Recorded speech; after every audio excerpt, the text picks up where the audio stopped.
Pittsburgh, it's going to be adult family home. And they said, it's an air corridor. Well, three houses. After the construction, after they got approved by the state, but they couldn't get it finalized until they got it approved here with Lakewood. And that's when they said, well, wait a minute, you didn't tell us that it was going to be that. We thought it was going to be a residential.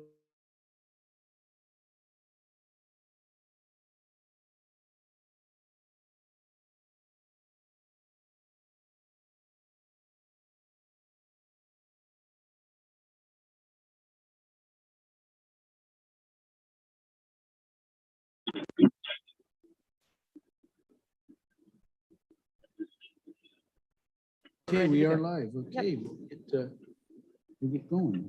We'll call the meeting of the Planning Commission to order this May 4th, 2022. If staff could call roll, please. Ryan Pearson, Here.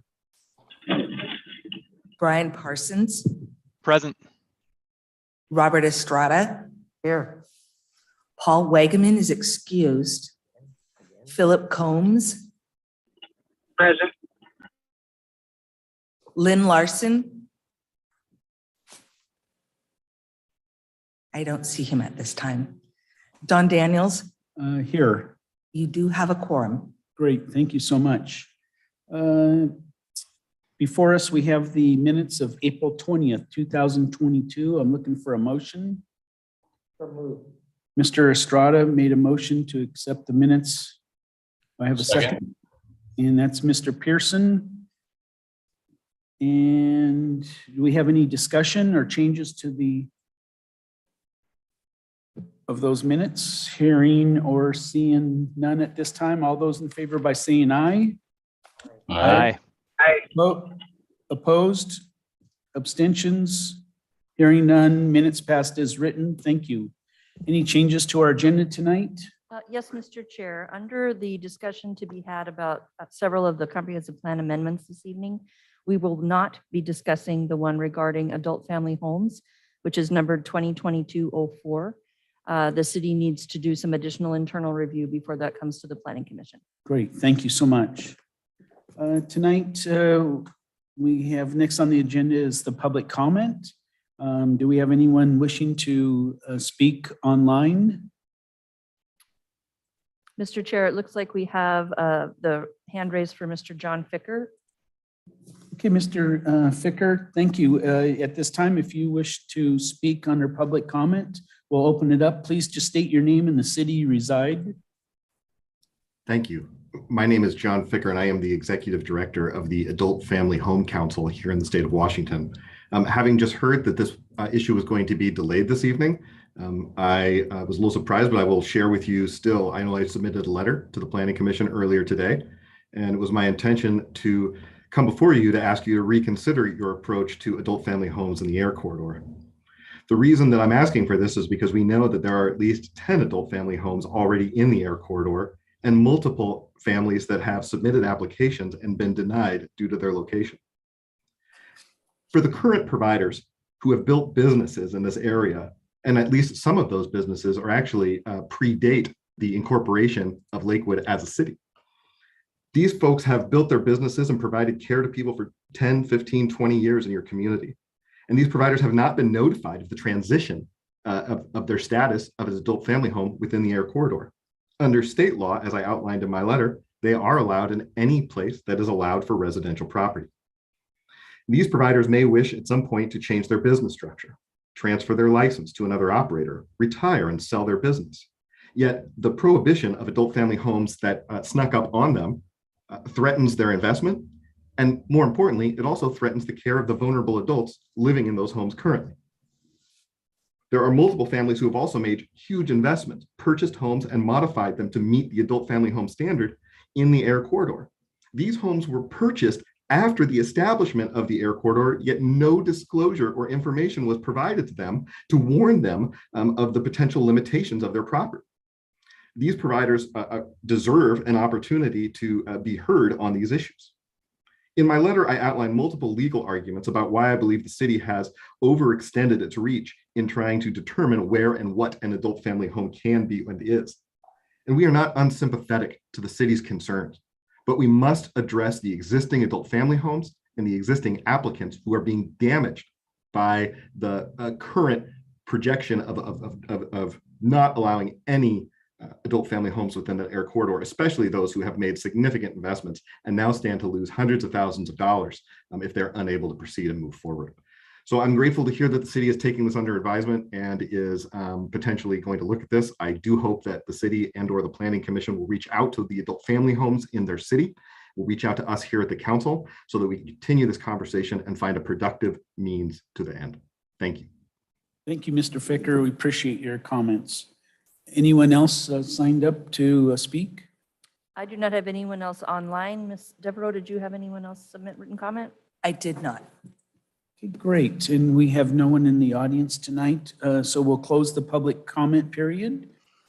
Public hearing, we do not have one, and we do not have unfinished business. We'll move to new business. And first is the Tree Preservation Code introduction and update. And we have Ms. Gruder, is that correct? Going to be doing that, or who's? Mr. Chair, we have Courtney Burnell online as well as Lisa Greeter from Burke Consulting, Yeah, both of whom will be providing the presentation. great. Thank you. Welcome. Go right ahead. Who's ever first, Courtney or Lisa? Good evening. Just a second. I'm getting all my screens together. Sorry. Okay. Courtney Brunel, and tonight I'm also joined by Miss Lisa Gruder from Burke Consulting, and we will be providing you with an introduction to the Tree Preservation Code update. Tonight's our first of several scheduled meetings on this topic, and on this slide I've provided a presentation outline. We do anticipate a lot of questions and want to invite you to interrupt us and encourage discussion. We will all. Courtney, we cannot see your screen, so can you share that? Yeah.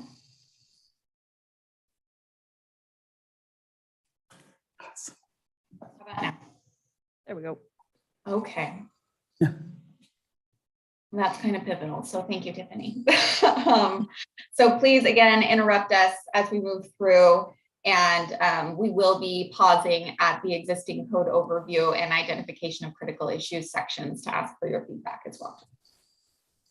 So starting with what's happened so far, over the course of 2020 and 2021, we received several applications for infill development projects that required a significant number of trees to be removed. And this generated a lot of public concern. The City Council heard that concern and requested a review of the existing tree preservation code.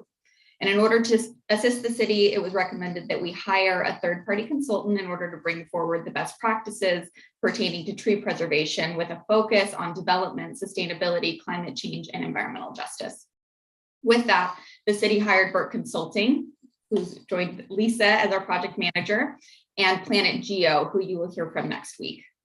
The City Council also formed an ad hoc committee, and that was a total of 13 members with various interests that were appointed. 12 completed all 7 meetings between March and April. Also during that time, the city and Burke held a tree talk, which was a virtual meeting to hear from individuals that weren't appointed to the committee but had an interest in tree preservation. We also launched a survey, which was live for 5 weeks and had over 100 responses. And Burke also completed some targeted interviews to capture the perspective of those that weren't represented at some of those other forums. Over the next few slides, we're going to review the current tree preservation code. Most of the language that you see on the slides is copied directly from the code, and the full code is attached to your packet.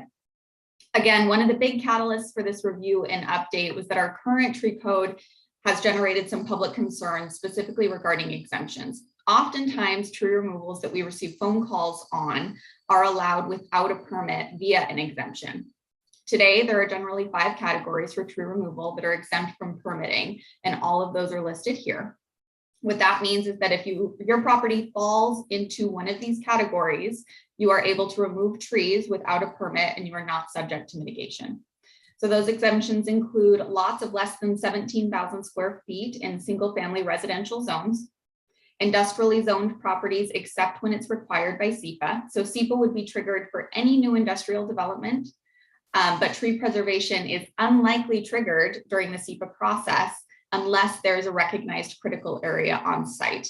So if it would also not be required if the site had already been built out and no on-site tree preservation was required at the time of SEPA. Additionally, removal of non-significant trees, which will be defined on the next slide, removal of trees in the right-of-way and easements for public or agencies, and then emergency removal of hazardous trees. The definition of significant trees in Lakewood, and this does vary by jurisdiction, is when measured at 4.5 feet or diameter at breast height, the tree is a minimum diameter of 9 inches for evergreen and deciduous trees, and for Gary oaks, 6 inches.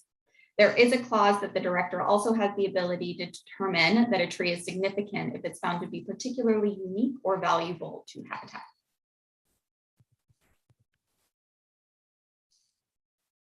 Currently, if a property owner was interested in removing a tree on a property that was not exempt, they would be required to submit a tree removal permit application. Tree removal permit applications are no cost, and once received, our planners review the application against our preservation criteria. Preservation criteria is specific to zoning district, location, and the reason for the request. First off, significant trees may be removed via a tree removal permit if it's required in conjunction with site improvements, which is the first section that you see here, including a development project that would require sidewalk, utilities, buildings, utilities, or storm drainage or driveways. Next, we look at perimeter and interior trees. Perimeter trees are all significant trees within 20 feet of a parcel boundary or lot line. All trees within the perimeter shall be preserved unless it is to make way for one of those improvements outlined above, for example, a driveway or a sidewalk. Next, we look at interior trees, which you see criteria here are dependent based on the zoning use type. For single family residential development, 50% of significant trees must be retained. For new residential subdivisions with lots larger than 17,000 gross square feet, all significant trees shall be retained. For subdivisions that result in lots under 17,000 square feet, those trees could in theory be removed. So we have seen quite a few instances where a large lot has been subdivided into lots under 17,000 square feet, and then the developer has come back and been able to remove the trees on site. And then for commercial development, 10% of significant trees located within the interior of the lot are to be preserved. And in open space recreation zones, 95% of significant trees located within the interior of the lot. Mr. Chair, Yes, I see Mr. Pearson has raised his hand, so go ahead, Mr. Pearson. So if you have like, you know, a 2 acre lot or a 1 acre lot, 17,000 is like just less than was that like a third of an acre or just less than a half something? So you would have to retain all significant trees and like completely, you know, force your development to avoid every single tree? Not today, and we'll get into that a little bit. So this is the initial preservation criteria. We do have allowances for trees to be removed every year, depending on lot size. There's a certain number that can be removed without a permit. And we also have options for folks that want to remove additional trees outside of the maximum allowed under code. And that would require mitigation on site. So right now in our process, very few tree removal permits, if any, are denied. Most of them, we go through a formal process of review and we assess what mitigation, if any, would be required for a tree that is protected by code. Okay, thanks. And then so I guess I'm just unfamiliar with like free permits. That's a weird concept to me, but is this like a program that's funded, or why is it free? I believe that I think it's always been free, and for as long as I've been at the city, tree removal permits have been free. And I think it was initially an idea for there to be a low barrier for folks to come in and make application when required. So having not been involved in those initial conversations, I'm not certain what the rationale is, but through the ad hoc committee, the conversation has been regarding barriers and making sure that permitting is accessible as possible. Nice, thanks. Okay, continue on. All right. Mr. Chair, I think Mr. Buer wanted to make a comment. Oh, Mr. Buer. Sorry. Very quickly, the 17,000 square feet was established by the city council as part of a negotiation back in 2001. It was at that time that the city council also set the fee at no fee.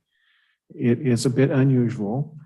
And there, as we get through this, you'll learn more about fees, and we will be asking the Planning Commission to help us set fees if that's something that they want to do at future meetings. Great. Thank you, Mr. Buer. Thanks, Dave. I had a feeling you'd have the answer to that question. Okay. We're continue on. All right, preservation criteria, there is more. If there is an exempt lot, so a single family residential lot or an industrially zoned lot that has a buffer or critical area, tree preservation is required. So we would require a tree preservation permit. In some instances, those trees could still be removed, but we do require permitting and documentation and oversight, as well as those SEPA requirements. If there was a project that required SEPA, which is most any new industrial development, even after the project is built out, those trees, if they were identified to be preserved, would continue to be preserved. So after business was rolling, if an industrial developer wanted to knock down a stand of trees to make additional room for parking, for example, if SEPA said it had to stay, without a SEPA amendment, they continue to have to be preserved and stay, unless they are determined to be hazardous. Okay. Going back to Mr. Pearson's question, we do also allow for a maximum number of trees to be removed per year on lots, single family residential lots greater than 17,000 square feet, and a cumulative number over a 5-year period without a permit. So when we receive a phone call, the first question we ask folks is, how big is your lot? And in some instances, no permit is required. And then we ask if they've removed trees, if their lot is over 17,000 square feet, in order to determine whether or not they would need additional permitting.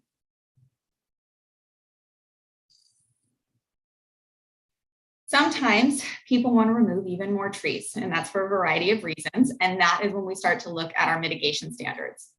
We have a couple of options for mitigation.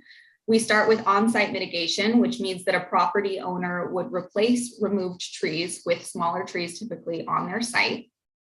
Next, we look at off-site mitigation, where a property owner could find a location and have an agreement to plant replacement trees at another specific location. Last, we have a tree mitigation fund, where folks can pay into a city-operated fund and pay for future trees to be planted. Right now, we see a lot of those as being street trees. The way that mitigation works is a 2-to-1 ratio. So we complete this math problem for every tree removal permit that requires mitigation. First, we take the diameter, breast height in inches, multiply it by 2, and then the minimum size of a replacement tree is 3 inches. So that's where you see that divided by 3 for a 3-inch tree, and then multiply that value by $400, which is the cost identified in the city's fee schedule for a single replacement tree. So giving an example here, Mr. Buer wants to remove a 20-inch fir tree on his lot. He's already exceeded his maximum number of trees. We would do 20-inch times 2, and then divide that by 3 for approximately 13 replacement trees, or he could pay $5,200 in mitigation fees. Yes, Mr. Buer. Before Courtney goes to the next slide, I also want to point out that there are people who take down trees and get in trouble, and then we issue fines. And so people have received fines in excess of $100,000. Oftentimes we end up in Superior Court on those particular types of fines. But generally, if they agree to pay the fine, then that goes into the tree fund. We do use those tree funds to, for example, improve the landscaping with native landscaping around Wahop Lake, for example. So, Mr. Estrada. Regarding a tree mitigation fund, doesn't that defeat the purpose? We were trying to save trees in the first place, but now if you throw up some money at it, you can cut down trees. That's the way I interpret that. I think that the mitigation fund is very commonly found in jurisdictions. There's usually some type of an option. If a tree has to be removed in order to make way for development, then an offsite and onsite isn't feasible. Then there's usually or commonly a third option. So that mitigation fund isn't Lakewood specific. And I will say that what we see the most of is probably on-site replacement. For off-site replacement, having interviewed some other agencies have specific areas that they recommend or have set aside for off-site replacement. So they would offer up the alternative site. Right now, the city doesn't have one of those sites to offer up. And so we see on-site replacement frequently, or tree mitigation fund a little less frequently, but it does come up from time to time. Still. Yeah, and then in theory, the city would take on the role of replanting that canopy by replanting those trees. So the 13 replacement trees over tree projects, we've used some of it for a park project at Tilikum Park, I believe. And there used to be a program with Clover Park Technical College, and they had a specific project for oak seedlings, but that partnership hasn't been going on for a couple of years. Great, thank you. Thank you. Mr. Combs. I'm pretty sure the mitigation funds are applied towards servicing and putting in new trees as well, right? So if the funds go in, they are offsetting it directly in a different way, correct? Yes. So it's not just you're losing the resource, you're just reapplying it to a different location, although it's probably the more costly approach. So most developers would not be interested in that, would be my take. Oh, yes, Mr. Larson. I'd like to know the source for the 3-inch tree and for the $400. When we look at things in terms of 3-inch trees, where did that come from? And is that a reasonable criterion? This seems to me to be an exorbitant cost and I'm wondering how 3-inch tree became the standard. I think it was largely based on availability at nurseries. And right now, actually, we do see, because of limited inventory, that the tree saplings are even smaller than 3 inches. And it's difficult to find a replacement tree greater than 3 inches. For the fee schedule, Dave, if you have any insight into that initial number, I believe that it's largely based off of the cost at the time. It is higher now frequently to purchase a sapling in order to be able to replace the tree. That $400 fee is on the low side and probably much higher now. That was established several years ago. It has not changed. I believe the council will be taking a look at revising the fee schedule, and that will be one of the issues that they will have to contemplate, whether to leave the fee alone or raise it.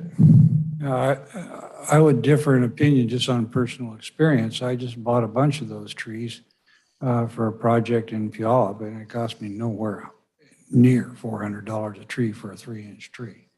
Nowhere near it. We did research the amount when we set the fee, and the amount of the fee was also based upon certain types of trees and the diameter of the tree. Huh. Okay. Well, my experience is different. That's all I'd say. Great. Okay, Ms. Corton, go ahead. I think Mr. Pearson has his hand raised, and if there's any other questions, it's the end of the existing code review, so I'm happy to answer any other questions pertaining to the code now. Oh, Mr. Pearson, go right ahead.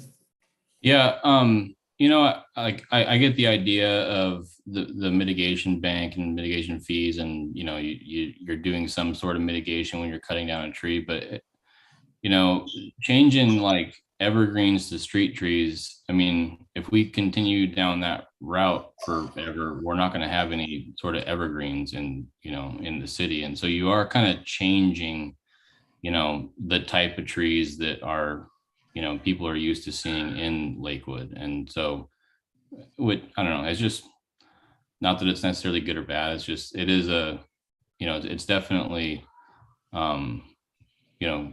would probably be unfortunate over time to see all, these nice evergreen trees that we like to see drive around Lakewood. And, then we're just ended up with, it's going to look like Tacoma, where you don't have any of those hardly. And, you just have whatever street trees are, being spec'd or whatever. So just a comment.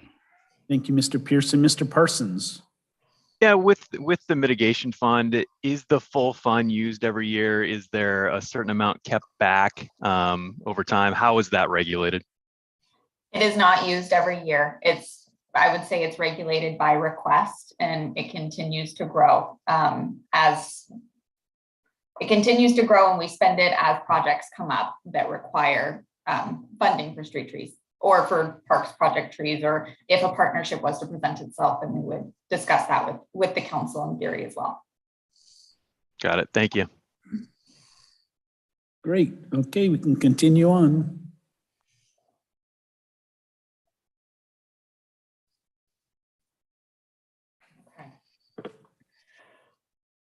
So no surprise, this group has already identified some of the big critical issues that we've already encountered. One of the biggest things that we've heard from members of the public is exemptions under 17,000 square foot lots and in industrial zones allow for too many trees to be removed without regulation and without review.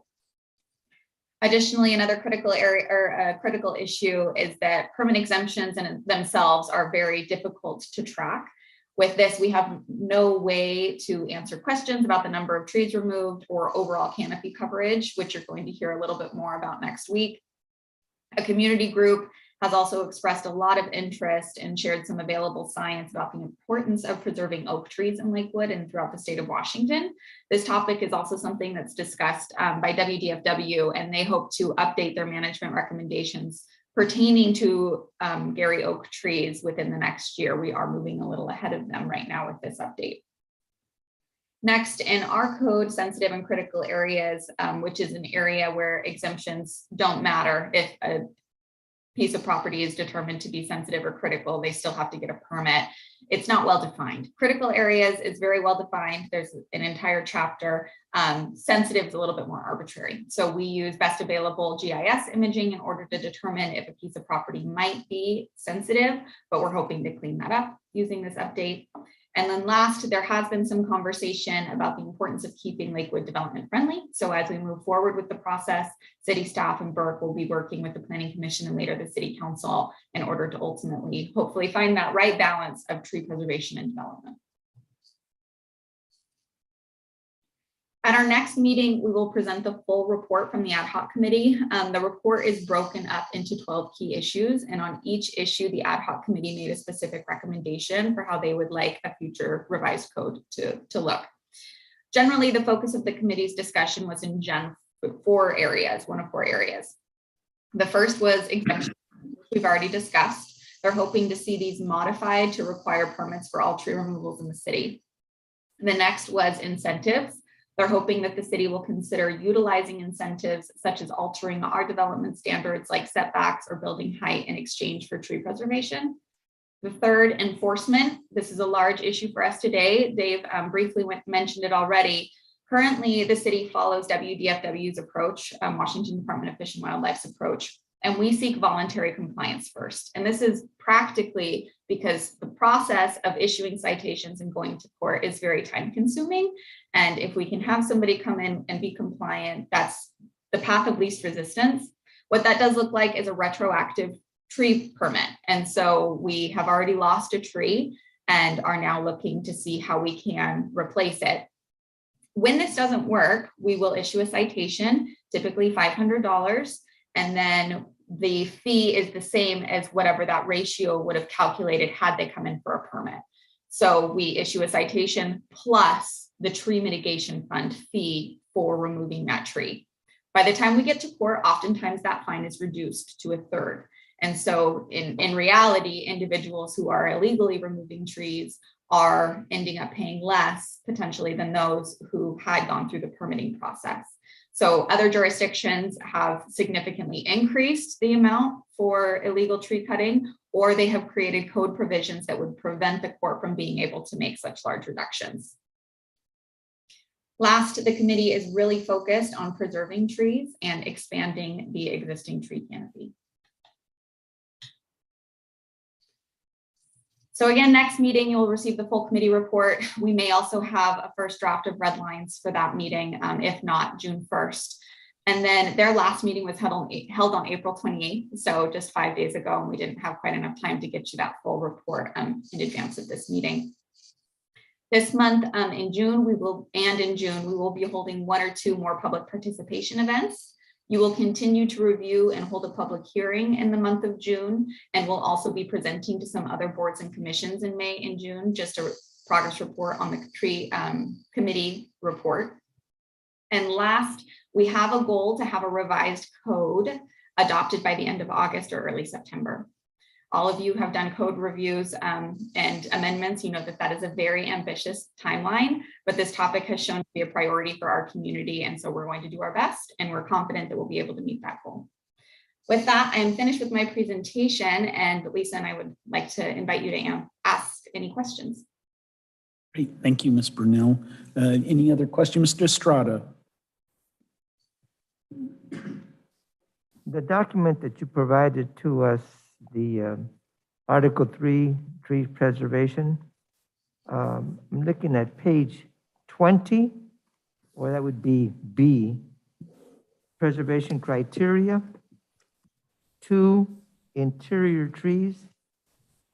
I must be reading this incorrectly.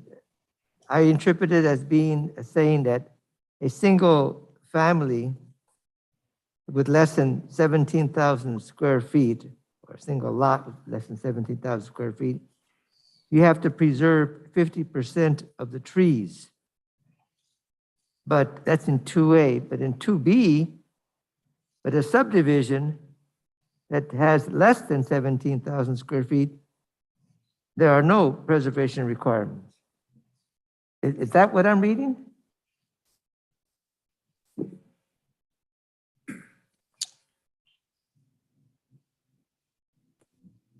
Can you repeat the first section? So I can assure you that for 17,000 square feet in size, no specific tree preservation is required, unless it would be a condition of SEPA through a formal plat, which we do SEPA. Short plats don't go through a SEPA process typically, or if it was in a sensitive or critical area. Then for lots greater than 17,000 square feet, we look in 2 sections. The first is that table, which is on your packet. In the document you're looking at, it's on page 5 of 8 of the code. And it also outlines existing single family. Let me share my screen. Yeah, then I must be reading this incorrectly. For Tree removal. new single-family residential development, including a single-family resident on an individual lot, multifamily, et cetera, 50% of the significant trees located within the interior area of the lot shall be retained. So that would be a provision if we had a formal plat process. The city would likely condition that project in order to ensure that 50% were retained. When you read, But B says that if I have a lot larger than 17,000 square feet, if I break it down to less than 17, then I don't have to preserve anything. correct. Yes, so see that frequently right now, where somebody maybe has a 30,000 square foot lot, and if they're located in the R4 zone, their minimum lot size is 5,700 square feet. And so they're able to subdivide it into several different lots, 5 lots, doing quick math here. And then they would be able to remove, after that plat was recorded, that short plat was recorded, they would be able to clear cut those lots because they are now under 17,000 square feet. I'm reading this wrong. Mr. Larson. I like this table. It really seems to be balanced.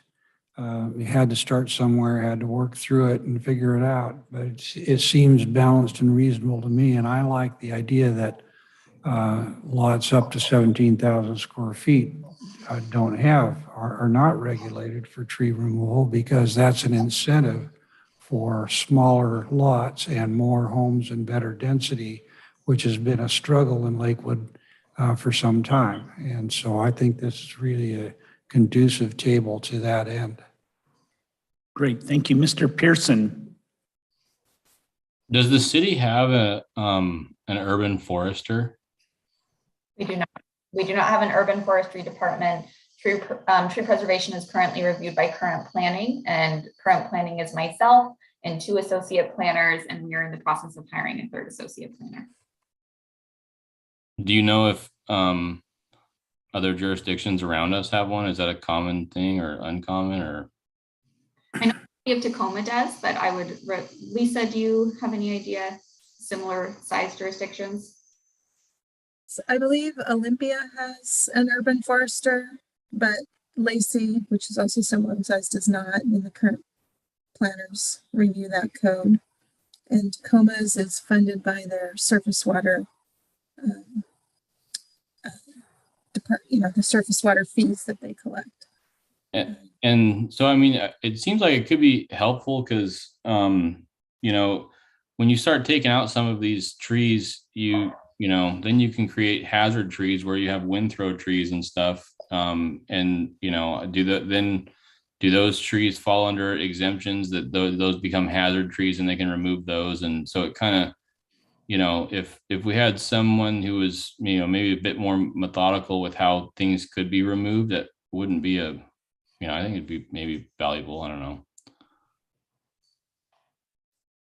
Any other questions then? I don't see any other hands raised, so continue on. Ms. Gruder, you have something else to add, or? I think Courtney well presented the current code. Maybe just one thought in terms of the lot size and tree removal. The city definitely, the topic of balancing affordable housing and job opportunities with tree protection definitely came up during the conversations with the Ad Hoc Committee, and likely will come up again with the Planning Commission. And so we tried to look at examples of communities that were trying to strike that balance to retain and even add tree canopy in appropriate locations while allowing for that development. So I think it's the crux of an issue here for the city. So we're probably excited to see what the final report or a report of if there's significant differences from what is currently the code to what the recommendations might be. I know there's a various amount of different opinions, so it will be interesting to read the report afterwards and see, we might, have different feelings about it or other recommendations, but it will be interesting to see if there's any significant changes. We can spoiler alert right now, Chair, to tell you that next week we will be there at our next meeting. It would require pretty much a complete rewrite from the way that we look at tree preservation in the city. And Planet Geo, who will be at the next meeting, will lead the discussion of how right now we view tree preservation from the perspective of numbers of trees and types of trees. And many jurisdictions that have recently gone through this exercise have shifted that thought process to look at overall tree canopy. And we also have a very large discussion had a very large discussion at the Ad Hoc Committee regarding oaks. And I think Gary Oakes will be a part of the public comment process that you will likely hear from those groups that we've already spoken to, Lisa and I, as well as you'll see a request to have a higher level of protection for oak trees. And that was something that the Ad Hoc Committee really emphasized, and you'll see that in the recommendations. Great. And also just curious, did they take the immediate surrounding areas, Faircrest, DuPont, University Place, which has considerable amount of trees as well? Did the Ad Hoc Committee take a look at their type of code and how they're handling it? We looked at some neighboring jurisdictions.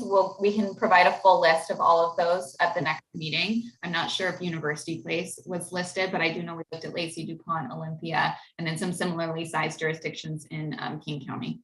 Okay, great. Any other questions? I don't see any hands up. Hearing none. I appreciate all your presentation. Thank you both for your efforts and pretty exciting to see what moves forward to us. I appreciate it. Thank you both. Thank you.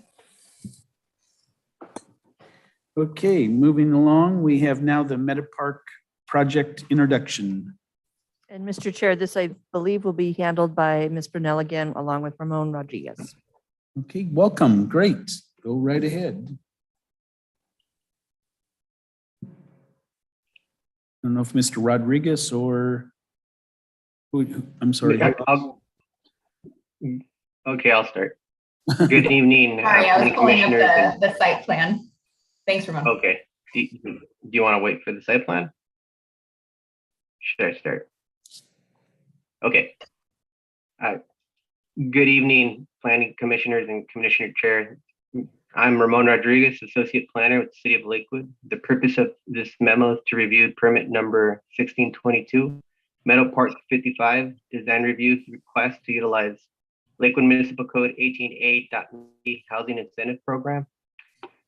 On November 24th, 2020, the applicant submitted a design review under LU-20-0027 for a 63 dwelling unit, 3-building multifamily development. Due to timing constraints required to attain the density bonus pursuant to the Housing Incentive Program, the applicant modified the design review application to only include 42 dwelling units, which included proposed buildings numbers 1 and 3. The modified design review approval would allow the applicant to receive the associated building permits for buildings numbers 1 and 3. The design review approval authorizes site approval for a 42 dwelling unit multifamily separated into 2 buildings consisting of 21 dwelling units per building, with 63 parking stalls, permanent landscaping, and associated infrastructure improvements. The applicant, Meadow Park Brownstones LLC, has requested city staff to amend the design review approval to include a 3rd building for a total of 63 dwellings, all 55 and over, with inclusionary density bonus. The city has previously utilized the housing incentive program with LU-20-00206 Gravity Lakes Gardens design review. As you may recall, in order for the applicant to obtain a density bonus under the housing incentive program, a public hearing is required to vote on the proposal. If the proposal is approved by the Planning Commission, the Planning Commission shall make recommendations to City Council via an adopted resolution. The housing incentive program offers inclusionary density bonus, density standards modification, and fee reductions. Meadow Park 55 is design review is requesting to utilize only density bonus. The subject project is proposing a 55 and older 63 multifamily development. The subject site is located within the multifamily 2 zoning district. The density associated with the multifamily 2 zoning district is 35 dwelling units per acre. The housing incentive program allows for a maximum density, a maximum base density increase of 20% of the multifamily 2 base density. The site's area is 1.53 acres and has a base density of 54 dwelling units on the site. The 20% increase would allow the site to have 65 dwelling units. Per the housing incentive program, an additional 1.5 additional on-site dwelling units are permitted for each qualified extremely low income dwelling unit provided. The applicant is proposing to provide 6 extremely low income units as part of the development. That would total 9 density bonus. The subject property has a base density of 54 dwelling units and would be able to attain 9 units density bonus for a total of 63 allowable dwelling units. The extremely low income qualified units are proposed to be provided within the entire development. The next steps would be for Planning Commission to hold a public hearing and to take action, and if approved, to adopt the resolution to City Council. I could take questions. Great, thank you, Anybody have any? Thank you, Mr. Rodriguez. Any questions from fellow commissioners? You want Mr. Estrada? So I was reading the document. We're talking about 63 parking stalls for basically 63 units. That's one stall per unit. And this is according to our current code. It's one per unit. I thought it was 1.5. Unless you Yes, want it's a substation at the Lakewood station, I think it's even less than that though.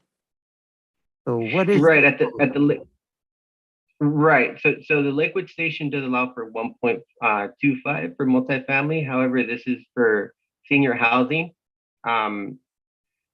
So in the absence of any defined parking for senior housing, the code allows for a parking study reviewed by the director to be submitted with the project. And this project was found to work with the one-to-one parking per dwelling. I would also add, I just shared on the screen that in the station district, the parking code has been updated to include senior housing, and the requirements found in the station district for senior citizen apartments is 1 per 3 dwelling units. So this is a 1-to-1 ratio versus 1 per 3. Wow. Great. Any other questions? I don't see any hands up. All right, we appreciate your presentation as well, Mr. Rodriguez, and thank you, and we'll take everything under consideration and we'll make a recommendation to the council. Thank you. Yep, great. Next we have the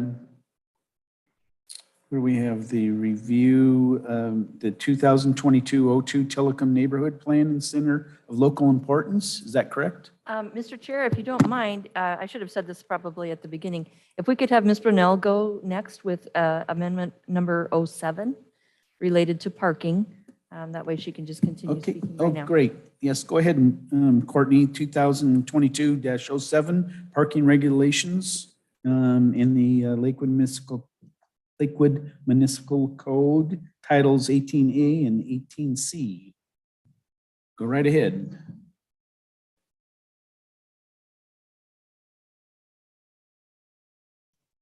Thank you, Chair. For my next presentation, we have our parking standards. This topic was last before you on March 2nd.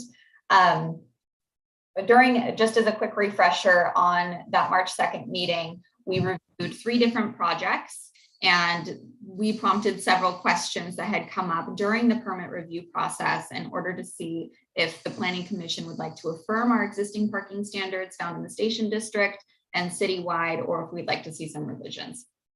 Based on our discussion, we have made 2 proposed amendments to both the citywide and Station District standards. The first proposed amendment is to set aside a portion, a percentage, we went with 10% based off of neighboring jurisdictions, of uncovered, or set aside 10% of the total required number of parking stalls to be uncovered or undesignated. And the reason for this was the Toto townhomes, which originally came into the Station District with 100% garage spaces. And during the council discussion, it was requested that they consider a redesign in order to uncover some of those. So with this code amendment, we would no longer have that kind of conversation. And it would be a requirement that a certain number of parking stalls be uncovered or undesignated. And then the second change that you will see is a proposed amendment to adjust the parking ratio based off of the unit size. And the commission seemed to really like the university place model, which allowed for a graduated scale, 1 parking stall for a studio, 1.25 for a 2-bed, and 1.5 for a 3-bed. So looking at our standards compared to other neighboring jurisdictions and taking a higher emphasis on the university place standard, staff has proposed that we amend our parking code for citywide to no longer require 1.5 per dwelling unit for multifamily structures, and instead have a graduated scale of studio 1 parking stall per unit, for 1 bedroom 1.25, and for 2+ bedroom 1.5, with at least 10% of the total parking spaces being set aside for unreserved guest parking. Similar standards would be recommended for the Lakewood Station District, revising the multifamily code again for studio to be 1 and 1 plus bedroom to be 1.25 rather than the 1.25 spaces that are currently required for a dwelling unit. And again, you see that language that at least 10% of total parking spaces must be set aside for unreserved guest parking. That, Chair, concludes my presentation. I'm happy to answer any questions. Great. Any questions, Mr. Combs? I'm trying to figure out the right way to ask this question, but I'm mostly curious about the 10%. I saw the first recommendation. If you went back to that first one, it had a certain amount designated to uncovered, unreserved, and it makes sense to have some that are required to be exposed. I have a big question about the 10% additional guest. I like the idea in theory, but it's just an additional, what other area around us that we're striving to be like does that? So I wouldn't call it additional. So it doesn't say 10% additional parking on top. It would be if you're getting at least, okay, 1 bedroom, 10% overall can't be in a garage space. So we wouldn't require additional parking, 10% over. University Place and Tacoma both have guest parking. Tacoma is actually 15%, and it's only in certain districts. They have some districts, Tacoma's kind of all over the place with their parking standards. They have some that have no parking. But where I did find neighboring jurisdictions with guest parking requirements, it was 10% or 15%. In our own city, cottage housing ordinance, we require 15% guest parking for any new cottage housing development in addition to. So I went with the lower side because we are also looking at the ratios. That was my logic, but certainly open for recommendation or discussion. I guess I just wonder, on the multifamily, there would probably need to be, in my mind, a graduating schedule for that too. If you have 500 units and you have 10% set aside, that's just a lot of parking set aside. And so that's the only thought that kind of goes through my head. But if it's at least 10% of the total is available, but to mark it as something that is unreserved, I just need to understand that one a little bit better. I'm trying to figure out in practical application how that works because I haven't seen it at any project. That's a new concept for me. Maybe if we change the wording to uncovered, but then I would hate to preclude somebody from wanting to do like a big parking garage or something on site, but the idea being uncovered, undesignated rather than. Yeah. I think that makes sense if you have uncovered or if it's covered, but just having some type of shared surplus, but on a graduated schedule too. You don't want to make parking for the sake of parking. That's not good for any city. It just end up sitting on a bunch of asphalt. Great. Mr. Larson. I think that there's no way we can really know whether this is going to work or not at these ratios without seeing a project or 2 or 3 functioning in place with the ratios assigned. So my question is there a point in time at which we would revisit and review whether these are working or not? I believe, Mr. Chair, if I could answer that the Lakewood Station District, similar to the downtown subarea plan, has an every 2-year review. Okay. So given that it was adopted last year, next year will be the first time we come back in and say, is this working as anticipated? Would there be a system then in place by which the projects that were built in the last 2 years would be studied and a poll taken as to whether the parking is adequate, excessive, or not enough, and so that we really get good empirical data as to whether this is really working? It sounds like that's a recommendation. The way it's written. It would be if it's not in place. Yeah, the way it's written in the ordinances that adopted the subarea plans, it says it's a review to make sure that the development is happening as anticipated, and if there's any need for change in code or policy. So it's a pretty open opportunity to take a look at things. Excuse me. Thank you. Yep. Mr. Parsons. Yeah, Mr. Combs asked probably my original question here, but maybe further along on that. Is there a minimum number of units before that 10% would be required? And then is there a maximum where we hit so many spaces that we don't need to have any more on there? Does any other cities do that or other jurisdictions? Not that I've seen, but I'm happy to explore it a little bit further. What I've seen is just a flat percentage for guest parking specifically, but they, like our recommendation, don't say in addition. From an administrative perspective, I would be looking to just see that 10% of the total number of parking spaces required were not in an individual reserved garage in order to approve a project. Great, thank you. Thank you, Mr. Parsons. Mr. Combs. Yeah, that makes sense, Courtney. Looking, and Mr. Larson's gone. He was the one I was going to share this with, but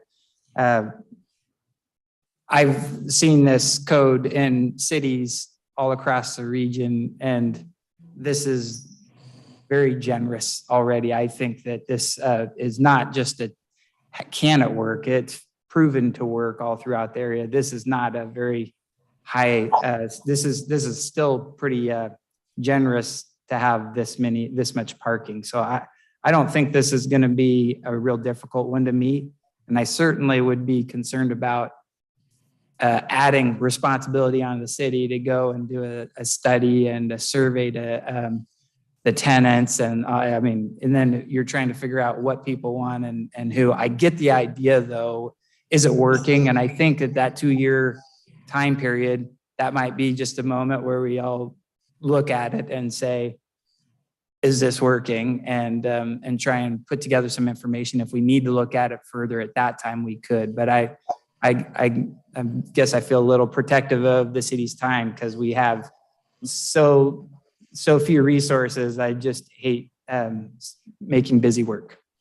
What we've done so far, Mr. Combs and Mr. Chair, for the downtown plans biennial reviews have been to go back and talk to staff, both Public Works and current planning staff, on their experience with various projects, which ones maybe didn't make their way all the way through approval for whatever reason, coupled with those that did, and the feedback from the public hearing process on those. So what kind of community input did the city get, as well as the responses and communications between applicants and the city throughout the permit process. And so that's where we've been gathering the information. At this point, we would be doing a similar activity for the Lakewood Station District. Great. And I would also just offer that this suggested amendment was based on the fact that the existing code seemed to have some errors or some issues with it as we've moved through some project development. So as staff, we're also always paying attention to spots where we're hearing some rub or where we're sensing that it might not be working the way that the council intended it to. So if we sense that, we will also bring it back. Great. Thank you so much, Courtney and Mr. Rodriguez as well. Again, thank you so much. We appreciate your presentations. Oh, we got Mr. Pearson. He has a question. Yep. So have you heard, like, are people complaining there's not enough parking? It seems like a decent amount, but I guess alternatively, kind of, it wouldn't be maybe a bad idea to get some input on, do we have a bunch of these projects where there is a bunch of just vacant parking all the time? And, maybe we could get more aggressive with reducing the parking requirements. It's not just about, is it working, but it could be working, too far one way where we need to reel it in and, tighten the screws a bit on the parking. I don't hear complaints about excessive parking with multifamily structures as it stands today. We have received some comments from developers that there are other jurisdictions that are allowing for lower parking requirements. Back in March, what we did discuss is that Lakewood's kind of unique with our limited transportation. We are still establishing our sidewalk connections. Some of the public transportation that other agencies benefit from to be able to reduce the ratios, we don't have citywide. And so we do have, well, I can actually go back. We do have midline, if not low end, for some of our most neighboring jurisdictions. And with our population from JBLM, one thing that I've heard from a lot of developers is that frequently they come with multiple vehicles, and one of the perks is that they are able to offer enough parking. We have 2 developers that come in regularly with projects, and parking seems to be an issue where they would like to see less parking, and us have more of an aggressive approach like the city of Tacoma, where there's efficiency or micro units that have no parking stalls. And right now that's not being proposed. But I have heard from a very limited number of developers that they would like to see the city eventually move in that direction. But right now, this does seem to be pretty midline with what we've seen in our little section of the region. Great. Thank you, Courtney, as well. Mr. Buer. I'd just like to remind the commission that we find on-street parking very difficult in this community because in many cases we do not have curb, gutter, and sidewalk. We have limited rights of way. And in the downtown per se, you have a situation where many of the streets are actually private. They're not public. And so it poses some unique situations for Lakewood when we deal with other more dense communities where they do have available on-street parking and a whole system for that. People use the on-street parking to meet multifamily parking needs. So I'm just providing information to the commission. Great. Thank you again. Thank you, Courtney, and taking all the bullets that we fire at you, and Mr. Rodriguez as well. We appreciate it. Thank you so much. Thank you. Okay, then we move to the 2022-02 Tilikum Neighborhood Plan and Center of Local Importance. Thank you, Mr. Chair. I'll share my screen now. Maybe.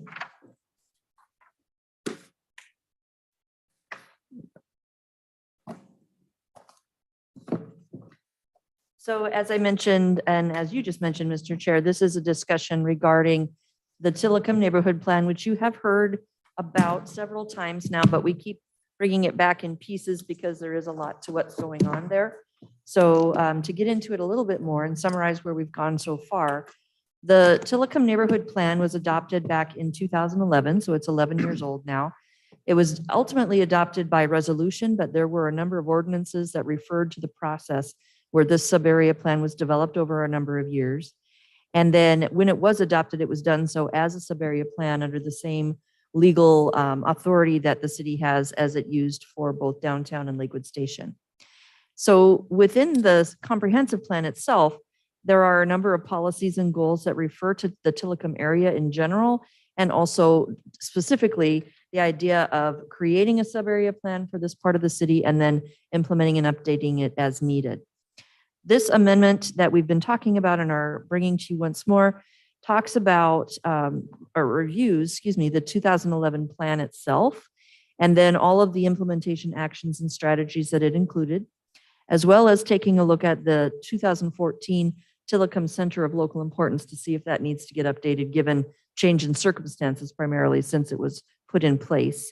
So the idea here is when this comes to you at the next meeting with a public hearing scheduled, there will be an addendum that would be adopted to addend to the plan, and it would include a status of all of the implementation actions, a description of changed circumstances, and the discussion about the sub-area the Center of Local Importance boundaries as well.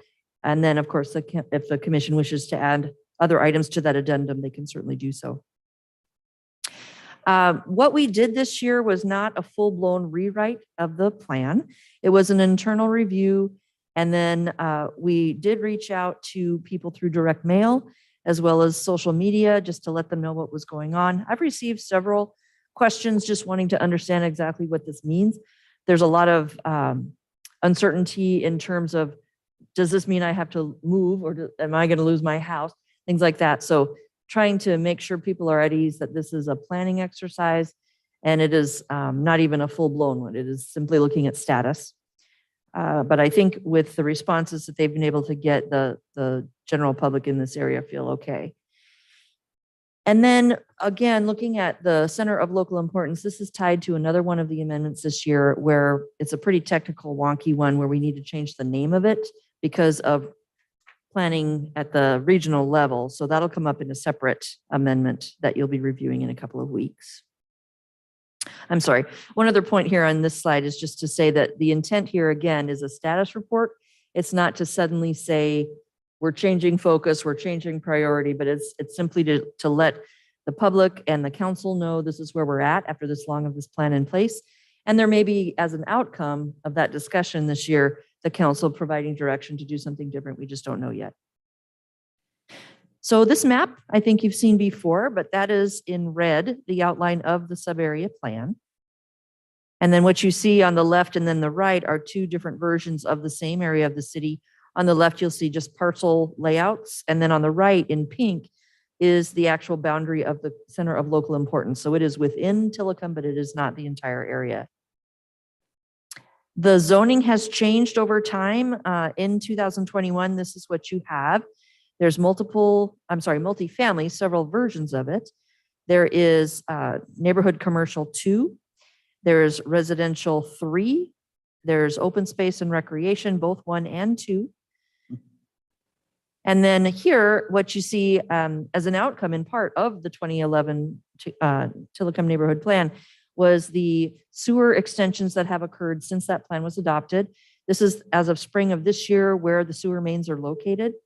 And you'll see on the left, there was description provided by our Public Works Department that these were, the large extensions happened relatively quickly after the plan was adopted. It was high priority. And as of right now, there are not any big projects on the county sewer department's schedule for the Tilikum area. However, there will be a few extensions with the Habitat for Humanity project that is proceeding on Boat Street.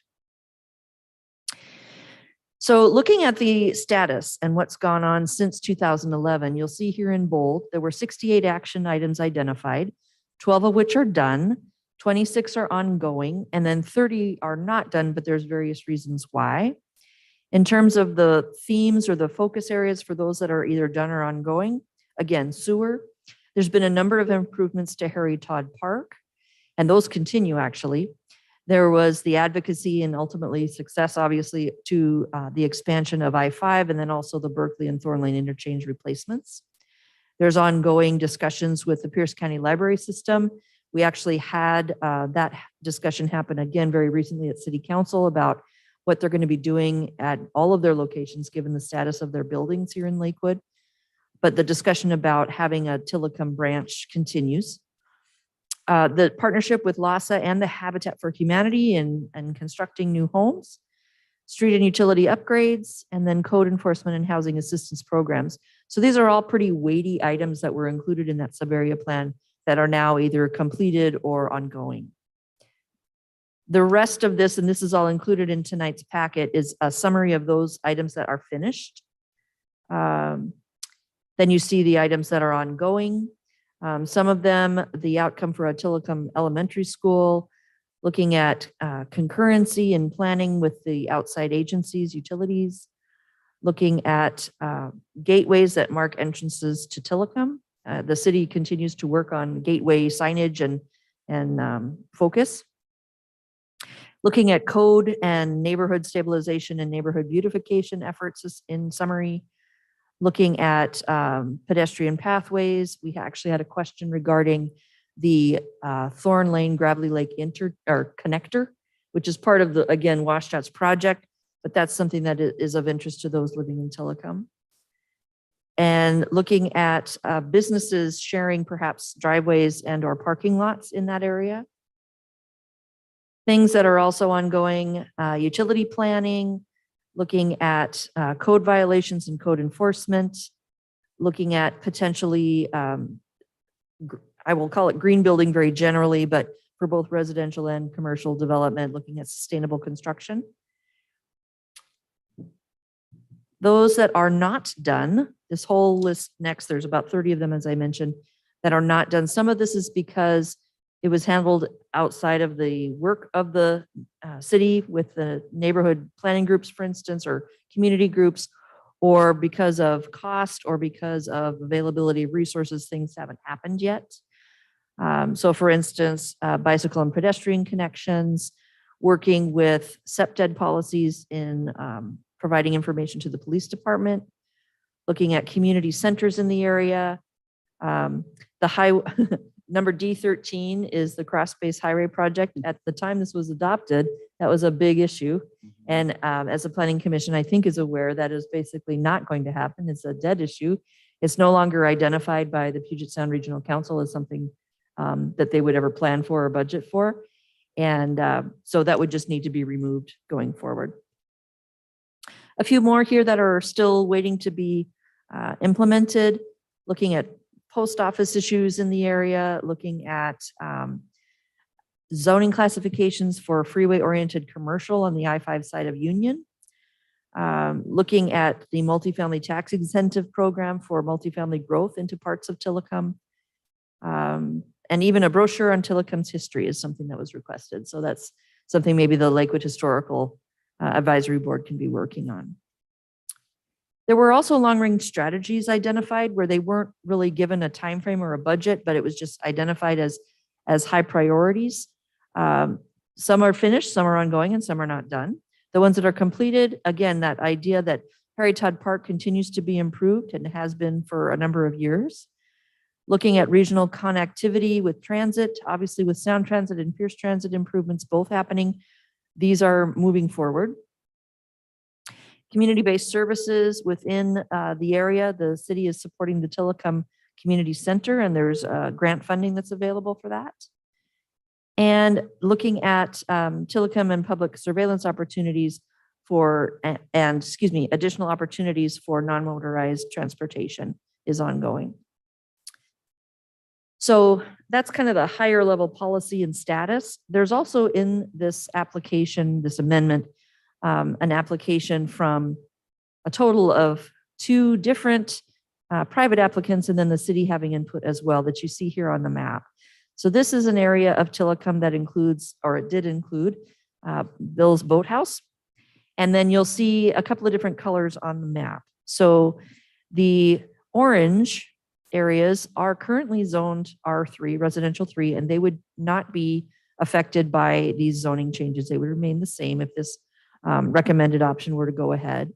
What you see in red in this southwest section, kind of a northeast section in red, and then this one long parcel here would be rezoned to mixed residential 2.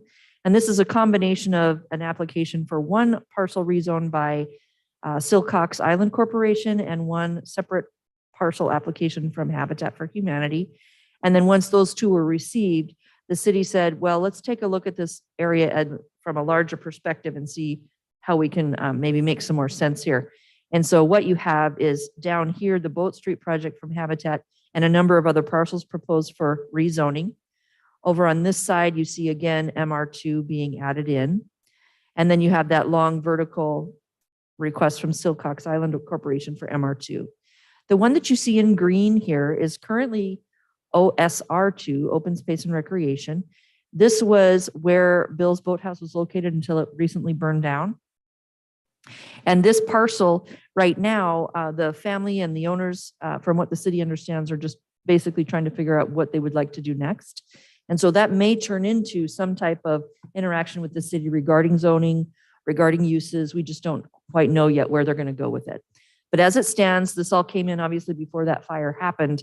The idea here is rezoning a number of parcels to make an area that's more MR2, and then whatever may happen on the Bill's Boathouse parcel may happen later. So that was, I'm sorry, just some information about that. Under the building code or the municipal code, 18A2230, something that's destroyed by any means by more than 50%, it's up to the building official. It has to comply with new code. So again, just depending on what they decide they may want to do, replacing like for like or something else, it's going to affect what kind of process they'll need to go through. So if we were to assume that the Planning Commission and then the council were to take action to approve what was just shown to you in more detail in that other map, on the left is the current zoning, and this is the area we were just looking at. Over here on the right, it's a very crude version, but what you see is there's now additional MR3 adjacent to the other, I'm sorry, MR2 adjacent to other MR2 within the Tilikum area. The second piece to that rezoning question then becomes what happens to the center of local importance? Because as you saw in the borders before, and what you see here, it's kind of this thinner pink line around this semicircle, I'll call it. It doesn't include any of that area that we were just looking at. So the idea here is to actually expand a little bit the boundary of the center of local importance to include that area, and also make its way out toward the city boundaries, actually. So this is really a 3 or 4 part amendment. You've got the status of what's happened so far with the implementation strategies from the neighborhood plan itself. You have the multiple requests for rezones. You have the look at the center of local importance kind of tied to all of those things. And so the last piece of it is just a very minor thing within the comprehensive plan language to recognize Tilikum as a sub-area plan, and having that related to a couple of other edits in other parts of the comp plan. Excuse me, Tiffany, Mr. Combs has a question. Sure. I just want to get clarification on, and I know you're going to get to it, but when you say Tilikum is as defining that as a center of local importance, or the COMI. Yeah. What, when we define that, what is significant about that? What does that mean? I've read through the different plans before, and that's a term I'm still not sure. Yeah. So I will start my long-winded answer. Give me just one moment, please. I had the same question, so I'm glad you asked. Okay. All right. So my big umbrella, Growth Management Act. Next level down is the regional planning policies, countywide planning policies, city comprehensive plan. In the regional planning policies, there are urban centers identified. And so in Lakewood, we have the downtown is an urban center. It is targeted for funding and for densification and for support by transit and the city planning and state planning as a place that's really going to grow a lot. Inside the city of Lakewood, though, there's other areas that the city has identified itself to say, hey, these are important areas too, either to preserve as they are or maximize whatever their particular strengths are. And when this was done in 2014, 8 different centers of local importance were identified and are currently in the comprehensive plan.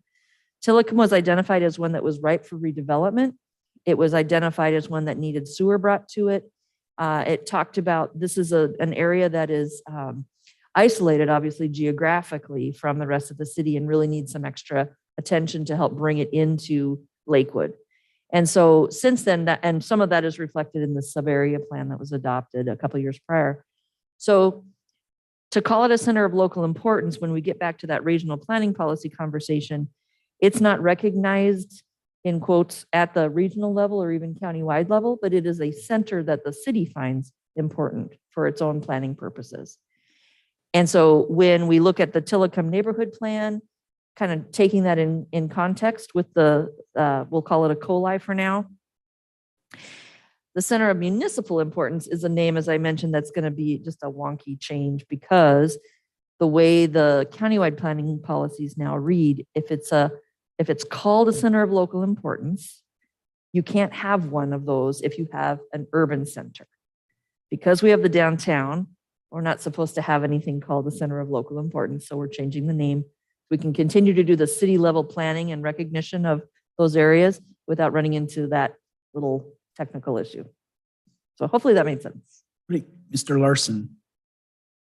First of all, my hat is really off to all the people that have been managing the changes of Tilikum for the last 10, 12, 15 years. It's a huge change in bringing a community that was hard to be a good community, really, because of all the confusion that surrounded it. Not just the transportation factors, but the land use compatibility and conversion and function factors. Big job. And it's to me, intellectually interesting that this kind of change can be engineered by a city government. I just think it's really cool. My specific question is, why isn't the library started? they've had that land now for several years and they just don't seem to be getting it done. And I'd be interested to know if there's a perspective about that. I think Mr. Buer has. an answer Mr. for that. Buer. The library district receives a very small amount of its revenues through property taxes. And with the recession that hit in 2007, 2008, they stopped or halted a lot of their operations for expansion. And then all of a sudden along comes COVID. So that's impacted their operations. So now they have just entered into an interlocal agreement with the city where the library board members plus 3 city council members will be participating on talking about bringing forward a new plan for libraries in Lakewood, in Tilikum, and in Lakewood Central. So that process is underway. City manager is involved. So is Economic Development Manager Becky Newton, and we're trying to find ways in which we can fund new facilities. The current library off of Gravity Lake Drive is having some significant issues. Ms. Newton is working with them to find an interim location. So. Thank you. We're avid users of the library system, and I really believe that that would be a substantial benefit to the Tilikum neighborhood and the cultural value of it to have that library in place. So thank you very much. Great, thank you. Yes, Mr. Estrada. Let me piggyback on that, just for y'all's information. Friends of the Lakewood Library have been in existence for many, many years. In fact, they used to own the library before it was donated to Pierce County. They still have quite a presence in the library. All of the basement basically is used for their sales. About 60,000 books that have to be moved now because the library is closing. Got word today that decision has been made that it's going to close early June. We have a month to get rid of 60,000 books. So bring your box when you visit the library. I'm pretty soon we'll have a notification that when we're going to have a sale. We have to get rid of books. Just to let you know, just piggyback, just for your information. Yes, great. Let's see, no other questions. Does that conclude your presentation? Yes, Mr. Chair, it does. Thank you so much. And now I'll welcome Mr. Councilmember Boki. Do you have any reports for us tonight? You do not. Yeah. No, it's all right. Not as late as your meetings. Continue. Thank you, Paul Boki, Council Representative to the Planning Commission. Continuing on the library. It has been a while. I mean, the city, and this probably even predates me, and I've been on the council since 2012. But I know that in the last 10 years, the city was very proactive with the library board on going forward on sites here within the city of Lakewood, and we remain so. But COVID really did slow the process down, and I'm on this committee. And we're actually looking, and we've had 35 citizens, I think, have applied to be on this committee, and we have to go through names. So myself, council members Farmer and Bell are going to be scheduled at some point in time to go through the names, similar that we did with the Ad Hoc Committee for trees. So a lot of interest. There are a number of hurdles, though. It could possibly lead to a bond issue. Bond issues need 60%. I mean, I think right now the city has some money to help bring to the table that we might be able to help with things, but that's way down the road. Could we help pay for some of the utilities and sidewalks and whatnot that have to be put in and those kind of things? We've also talked about doing some kind of community center, and I'm saying community center, but it would really be a replacement for the senior center, but it could also be used outside of senior center hours for other activities.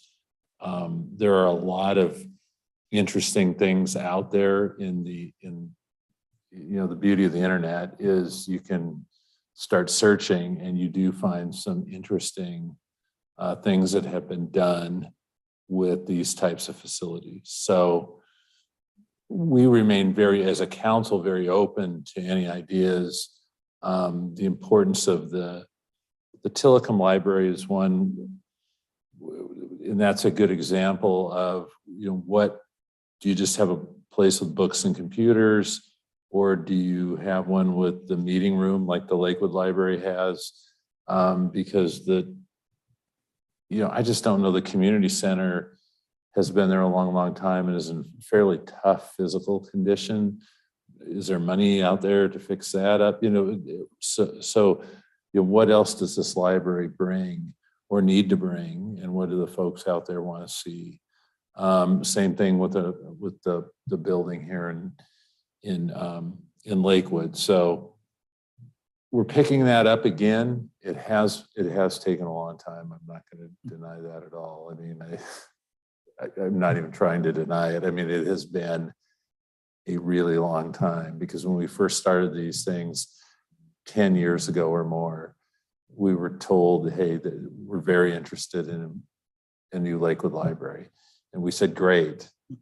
And but they have their priorities. They have to work on things. They have a countywide system, everything, I think, outside of Tacoma, Puyallup, and Roy, I think, have their own library system. So they have a very busy, and as Mr. Buer pointed out, limited means, right? So they have to go to the voters for property tax increases and whatnot. So they have to be very strategic about how they move.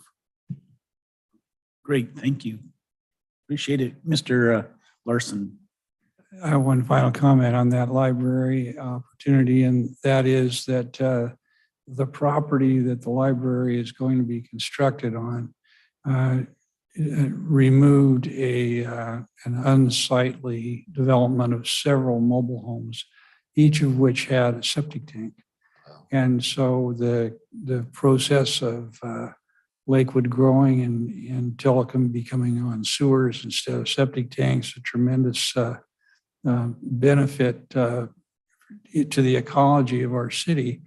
And the library is right at the head of the class in doing that. Demonstration project, taking 6 septic tanks and getting a single library structure on sewers. So it's a nice contribution that way. Great, thank you. Appreciate it. Any other comments? So as staff, do you have any other updates or? I would like to do a quick one if you don't mind. Sure, Mr. Buer. First of all, just letting you know, you have a very full agenda coming up May 18th. Okay. Secondly, I just wanted to let you know on the climate change implementation, the City Council requested some additional information so that the table you have seen in the past has been changed drastically. It looks like nothing you have ever seen before. I think the only person here who has seen it so far has been, I can't remember your name. Karen. Sorry about that. I have a problem with names. But it goes through a whole bunch of things. It lists the measure, the specific tasks that have to be accomplished to perform that measure. It lists additional web links where you can get additional information. It goes through category, difficulty and effort, priority, timing, scheduling, provides financial data, and then the numbers are weighted. And then you have additional little notes that go with this for all 34 different implementation measures. So you'll have a chance to take a look at that. It's highly interactive, and I'm really having a difficult time trying to determine how I'm going to share the information to the commission at the next meeting. It's all an Excel spreadsheet. I will not be able to use Excel on Zoom to go through and do all of the filtering. So exactly how we're going to do this, I'm not sure yet, but you'll have the information. And it's quite interesting. And we found out a lot of things that are not going to work. So I guess we have to bring a magnifying glass because the spreadsheet's going to be larger than what the screen is, or you're going to have to replace all new screens. Is that or we sit out there and get to watch it on the big Well, I'm now screen? being told by my staff that you can use Excel Okay. so I'll be able to do that. So if you're looking for a formal memo, you're not going to get it. What you're going to get is this thing up here and you're going to be able to go Okay. through it. All right, well, thank you for warning us. It's going to be different. And Yeah. I thought you did a tremendous job on your last Excel spreadsheet or your form-based it's thing. all different now. This is this is the improved version. This is Okay. 2.3 or something. I don't know what. Awesome. But I wanted to share it with you to let you know that you're not going to get a formal report. You're going to get something different. And then you're going to be able to sit there and go, well, what if this? And it's really, if you start weighting the financials, the numbers turn out differently. And then the other thing is the timing, because some of this we cannot do right away. So in order to stay within budget, I extend out the date in order that we are able to stay in process. So there's all these little things that you'll see with this whole process. Anyway, stay tuned. You're going to learn how my mind works. So that's all I have. Good. We appreciate it. Thank you. Anything else? Yes, Mr. Chair, thank you. Just a reminder and a request and a thank you ahead of time. A reminder that on May 23rd is the Joint Planning Commission Council meeting. That's the Monday night. So you'll have your meeting on the 18th of May. And then the following Monday night is the joint study session between council and the Planning Commission. And speaking of climate change, that will be the evening where it's in front of the council. And you will have not only Mr. Buer, but also the students at UW Evans School who did the climate perceptions outreach to our community there to provide you the results of their study. So it should be a really interesting conversation. But as Mr. Buer just said, 18th is packed. You have that 23rd meeting. And then getting into June, just remember too, there's 3 meetings scheduled rather than just 2. It's on June 1st, the 15th, and then a special meeting on the 29th of June in order to get through everything. But please hang on because we're going to get you through July. And then once you're into August 8th, there'll be no meetings at all in August. And then the rest of the year will seem like a coast after we get you through these next couple of months. So I do have a conflict then. Okay. Short notice, May 23rd, I am out at the town. I'm back east. So I'm going to have to ask Mr. Pearson or someone else in the Planning Commission. But if he's available that Monday, like I said, I can't even do it on Zoom. Okay. So I will be gone. So, and then I will see, I also have June, something about the June, the middle one. So anyway, we'll see. June. It's 15th. the 1st, the 15th, or the 29th. Yeah, it might be the 15th. So, Okay. Anyway, so I'll get a hold of Mr. Pearson and see if he's available. But if you could, on that particular meeting, the staff usually sends because we talk about the past, the future, what is accomplished to the council is that time, and provide Mr. Pearson in advance some of that. And basically, Mr. Pearson is just going over our accomplishments and what we have on the agenda for future. So it's kind of a, reading the bouncing ball, follow the little bullet points, and having a conversation with the fellow council members. Yes, Mr. Larson. Likewise, I'll be not here in July. Okay. There's no meetings at this point, so that. Oh, shouldn't be a goody, problem. goody. Okay. Yeah. So yeah, we reschedule. So thank you. I appreciate that. And like I say, if I could change, I would, but I do. Yeah, I should be good for the 23rd or the 25th or whatever it is.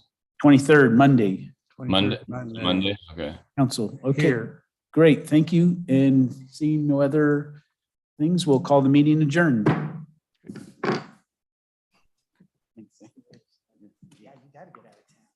Yeah, I was out of town, but last week.